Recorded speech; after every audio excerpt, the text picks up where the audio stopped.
Assalamualaikum warahmatullahi wabarakatuh. Halo semuanya, kami dari kelompok 2 kelas B1 mata kuliah Embriologi Vertebrata Praktikum. Video ini dibuat untuk menyelesaikan tugas tentang pembuatan preparat embrio ayam dan pengawatannya. Yuk ikutin video kami.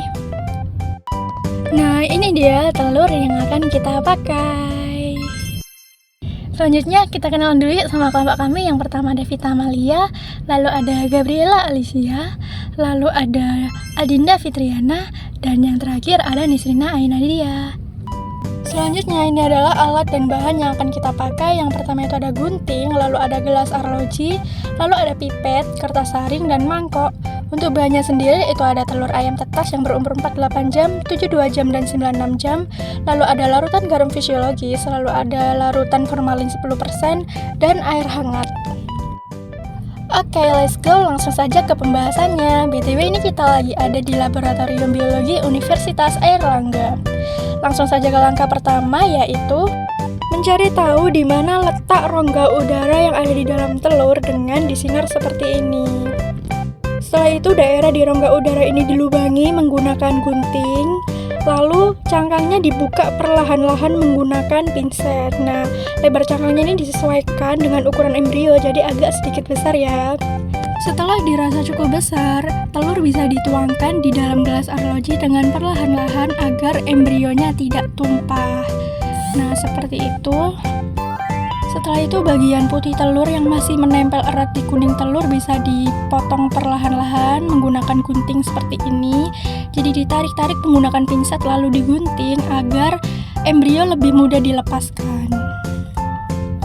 Pada proses ini harus benar-benar hati-hati biar tidak menggunting bagian pembuluh darah embrio.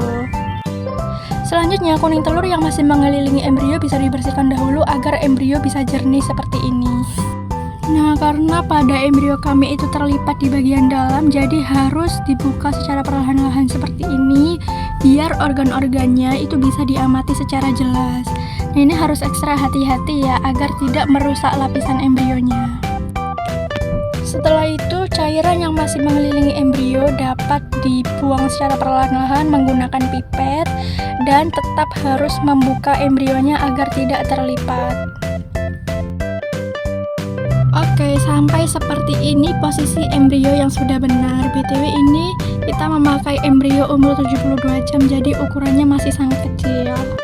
Nah, setelah itu kita menetesi larutan garam fisiologis. Fungsinya itu untuk menjaga stabilitas sel agar tetap hidup. Setelah itu kertas saring dipotong sesuai dengan ukuran embrio kira-kira, lalu ditempel perlahan ke dalam embrio hingga larutan fisiologisnya menyerap. Nah, jika ada larutan fisiologis yang masih menempel, yang masih ada di sekitar embrio, bisa diserap menggunakan tisu dengan pelan-pelan agar tidak mengenai embrio.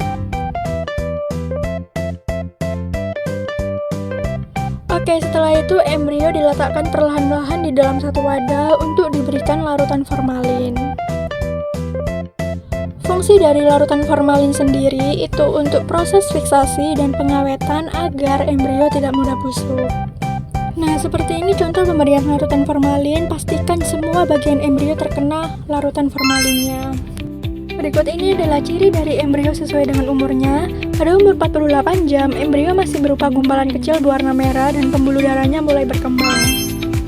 Selanjutnya pada umur 72 jam, embrio mulai terlihat jelas dan membesar, lalu sudah terbentuk jantung dan pembuluh darah juga makin terlihat dengan jelas.